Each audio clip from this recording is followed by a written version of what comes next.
रम रम हरो प्रथम वंदन गुरुदेव जी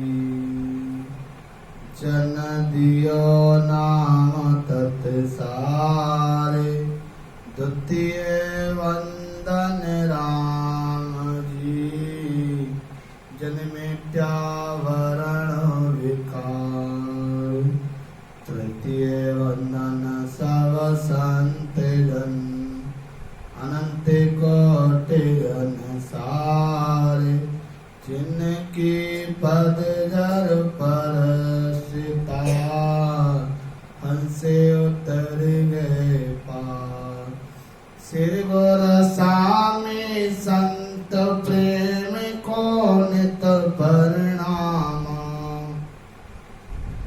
दुख वंजन दरिया कृष्ण पूर्ण मन काम हरिदास अरहित शांत सावल सिद्धवनता विनजन वीरम दास शांत सुखदेव देवंता राग पाठ शरण रहूं सुख सारण मम श्याम है कल्याण संत मोर काल के पंकज जनित परिणाम है कल्याण दास महाराज के गुलाब दास निज सन जिनके शिष्य निर्वराम जी तारे जीवन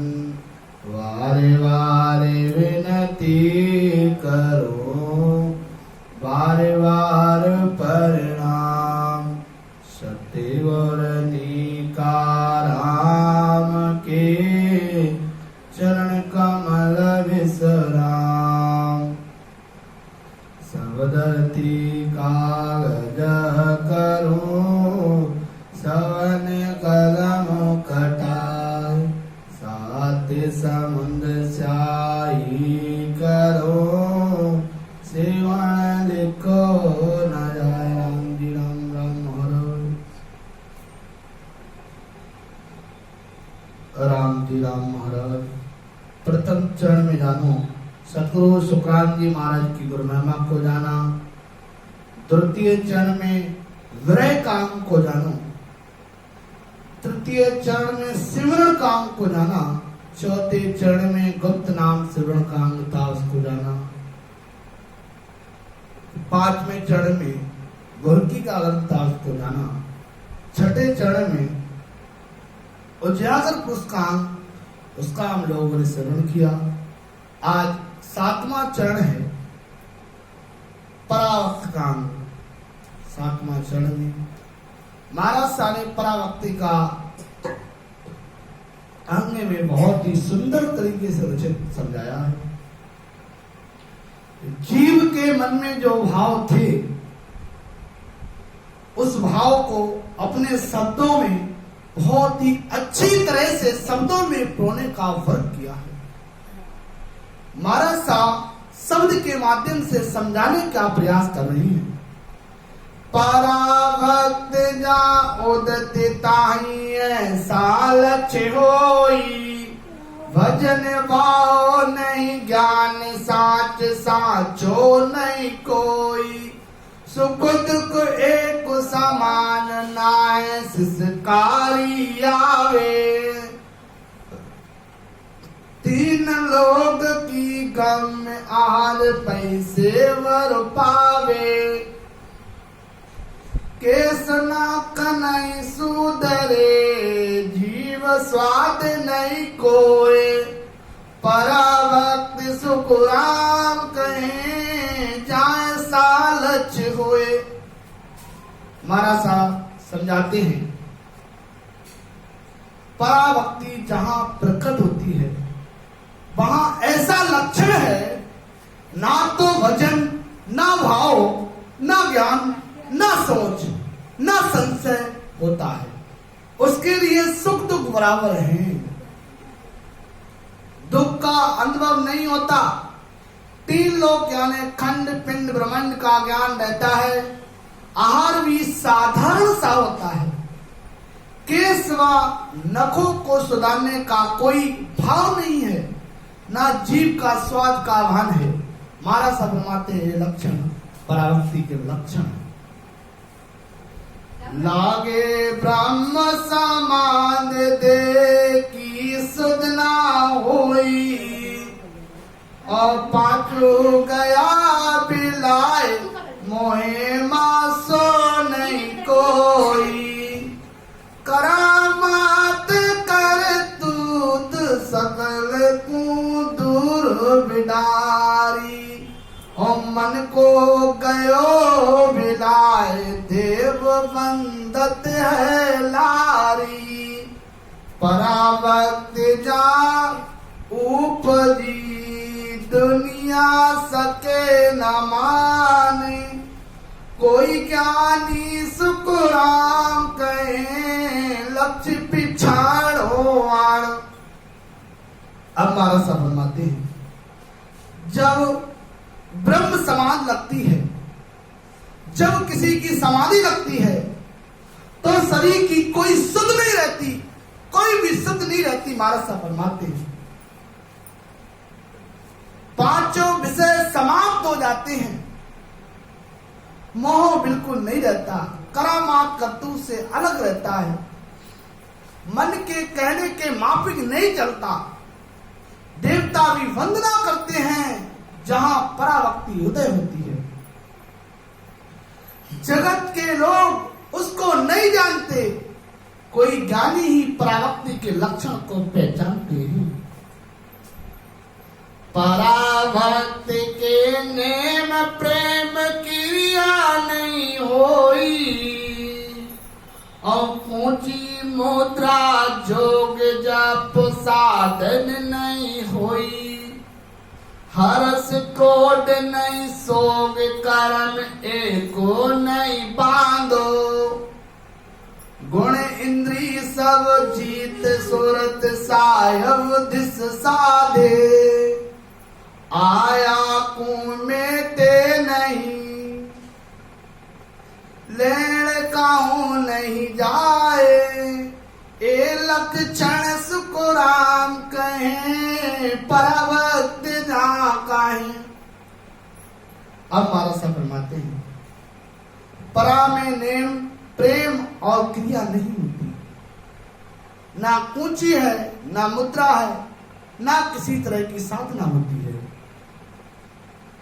ना जप है, ना किसी तरह का साधन किया जाता है, ना हर्ष है, ना सोम है, ना खुशी है, ना किसी तरह का कर्म मन करता है। तीन गुणों को सब इंद्री को जीत कर श्रुत परमात्मा में लगी रहती है। महाराज साहब फरमाते हैं उसमें संतोष है, वह विशेष प्राप्त करने की इच्छा नहीं रखते, ये पराभक्ति के लक्षण हैं। जात पात कुल नाय निरको वंदे नहीं निंदे, बिन सते गुर काऊ जाए साध कोई नहीं वंदे। धर्म कर्म सुनो पापो करत देखे जग माही, सरस निरस नहीं होए बंदे निंदे जग माही। अद्भुत चाल जे अगम है मोह पे कहीं न जाए, पराभक्ति सुख राम कहे केवल समय काहे। अब महाराज साहब फरमाते हैं पराभक्ति जिनके उदय होती है उनके जात पात कुल से संबंध नहीं रहता, किसी को देखने पर निंदा करते हैं ना महिमा करते हैं। जिसके अंदर सही भक्ति जागृत हो जाती है वो ना तो किसी की निंदा करता है और ना तो उसको निंदा सुनना अच्छा लगता है,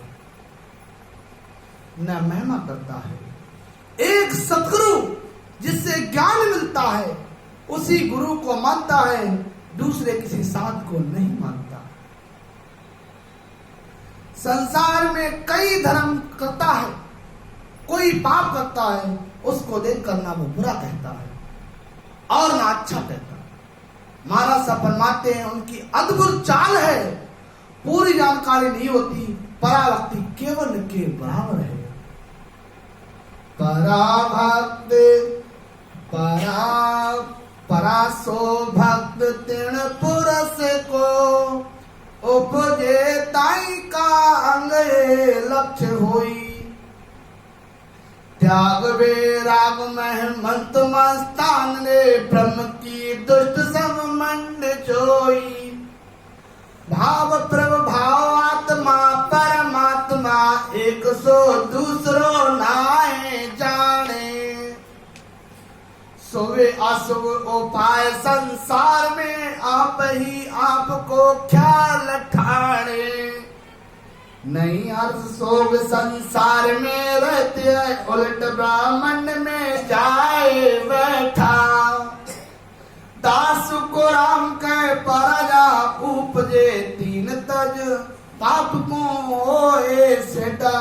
हमारा सब फरमाते हैं जिस पुरुष के घट में पराभक्ति उदय होती है, उसके लक्षण ये है कि संसार की सब वस्तुओं से त्याग कर वैराग की मति में वो मस्त हो जाता है। सारे संसार को सब में ही ब्रह्म स्वरूप उसको दिखाई देता है। भाव से प्रभाव से आत्मा में कोई दोष भाव नहीं रखता। सारे संसार को सब में ब्रह्म का स्वरूप देखता है। भाव से प्रभाव से आत्मा में कोई दोष नहीं देखता। संसार में अच्छे व बुरे उपाय हैं, लेकिन पराभक्ति प्राप्त पुरुष केवल अपना ही विचार करते हैं, अर्थात परमात्मा की भक्ति में ही वो लगे रहते हैं। संसार में रहते हुए भी हर्ष व शोक से रहित है। सतगुरु विधि से भजन साधन करके बंकनाल में उलटकर ब्रह्मांड में ध्यान करते हैं। महाराज साहब फरमाते हैं श्रेष्ठ भक्ति जहां उदय होती है, ऐसे पुरुष के तीन ताप आध्यात्मिक, अधिदेव, अधिभूत, आदि व्याधि है और उपाधि उन पर कोई असर नहीं होता। अन्य मोको माय को देत है, ग्रास को निर्जल पाव्या पीत भावे। कपड़ा अण ओढ़ाए को ले चले, रीजना रिस दिल माए आवे। देवर लाट मुको वैण सो सुनावना, लोग त्यों सब सो लाग बोले। भवन के ऊपरे गगन में घर करे, जहाँ आसमान की पोल खोले। चंद्र नहीं सूर्य को रात नहीं दिन के, कर्म की रेख पर में खुमारी। दास को राम के लक्ष्य ए जानिए, परासक्त भक्त है ए मसारी। पराभक्ति जहां उदय होती है, ऐसे पुरुष को मुंह में प्रसाद यानी अन्न देते हैं तो पा लेते हैं, पानी पिलाते हैं तो वो पानी पी लेते हैं, कपड़ा उड़ाकर चले जाते हैं और कोई कपड़ा लेकर चला जाता है तो ना ओढ़ने से राजी होता है, ना लेने पर वो नाराज होता है। शरीर पर भक्ति का तेज वरलाट करता है, मुख से सुहाने वचन बोलता है। तीन लोक से परे केवल पद की प्राप्ति कहते हैं। श्वास के ऊपर गगन में ध्यान करना ही गगन में घर करना है। ब्रह्मांड के 10वें द्वार को खोलकर केवल में जाना ही आसमान की पोल खोलना है। जहां ना चांद है, ना सूर्य है, ना रात है, ना दिन है। महाराज साहब फरमाते करणियों से अलग होना ही करण की रेख पर मेघ मारना है। ये पराभक्ति के लक्षण है। 400 ज्ञान और 100 उपजे, साँझ में ज्ञान की गम नाही, ताहाँ लग प्रेम उपाय की भक्त है, मोन गए प्रेम ठेराय माही। लक्ष्य तो मन सु खेच और धारियो, चाले हर हाल और घेर लावे। परासो भक्त तृण पुरुष को उपजे, फेल सब मन की बात बास जावे। 500 इंद्रिया जीवती तन में, उलटे घर आदमी नाय बैठा। दास को राम कहता लग अंगरे, ज्ञान में सांभली धार बैठा। हमारा सफर मानते हैं मत ज्ञान, जिसके पास पराभक्ति उदय जाती है तो उसके पास मत ज्ञान आ जाता है, मन की बात को वो जानने लग जाता है। श्रुत ज्ञान आंख बंद करते ही हजारों किलोमीटर की दूर की बात बता देना। मन परिचय ज्ञान, मन की बात को जानना, अवध ज्ञान, ये 4 घंटे में उठते हैं। लेकिन पांचवा ज्ञान केवल ज्ञान को नहीं जानता। मारा सफर मानते हैं तब तक प्रेम उपाय की बनती है। मौन धारण करके प्रेम को अंदर ठहराते हैं। अच्छे लक्षण भी मन में धारण करते हैं। विचारों व कर्मियों से मन को बस में करने की कोशिश करते हैं। अपने विचारों को भी कोशिश करते हैं पकड़ने की, अपने मन को भी। तब पराभक्ति पुरुष के मन में 5 विषयों की वासना समाप्त हो जाती है। जब तक शरीर में 5 इंद्रियां अपना भोग मांगती रहेंगी, तब तक उस पुरुष को आठ घर की प्राप्ति नहीं हो सकती। उन पुरुषों ने अच्छे लक्षणों को ज्ञान सुनकर धारण कर रखा है। अब हमारा सफल मानती है, बंदगी बंदगी करत रे वासना, सिंह जल जाए नहीं रहे जाकी। ता दिन भक्त सो परागट उपजे, कर्म सो एक ना रहियो बाकी। 5 पे माल 2500 मर रहा, 3 के ऊपरे जीर्ण माड़े। नव को आसरो लांगड़ों को आवियो, ता दिन सरसों प्रीत छाने। बीच में हट बिन बंदगी मौन गे, ताय को ज्ञान नहीं पर आई। दास को राम कह कर्म कोई पहुंचिया, भरम सो उपनो मन माही। जिन पुरुषों की भजन करते समय वासनाएं समाप्त हो जाती हैं, ऐसे पुरुषों के घट में पराभक्ति का उदय होता है। तब एक भी कर्म बाकी नहीं रहता। 5 पैमान यानी 5 इंद्रियों के विषय तथा 25 प्रकृतियों के गुण सब समाप्त हो जाते हैं। 3 यानी सतो रजोगुण तमोगुण, इन तीनों गुणों से भी अलग हो जाता है। जब नव तत्लिंग शरीर के आधार को छोड़कर हंस आगे बढ़ता है, तब सारे संसार यानी सबसे प्रीत छूट जाती है। कोई पुरुष हट करके बिना भजन के मौन धारण करके कर देता है, तो उस पुरुष को पराभक्ति का ज्ञान प्राप्त नहीं होता। कोई हट के बैठ जाए, कोई मौन करके बैठ जाए, तो मारा सफल माते उसके अंदर पराभक्ति प्रकट नहीं हो सकती। ऐसे ही पुरुषों के कोई कर्म पहुंचते ही यानी कर्म के उदय होते हैं, अनेक तरह के भ्रम मन में उठते हैं। मारा सफल माते हैं, इति श्री पराभक्त काम संपूर्ण हुआ। दिन बोलो दाता दरिया जी मा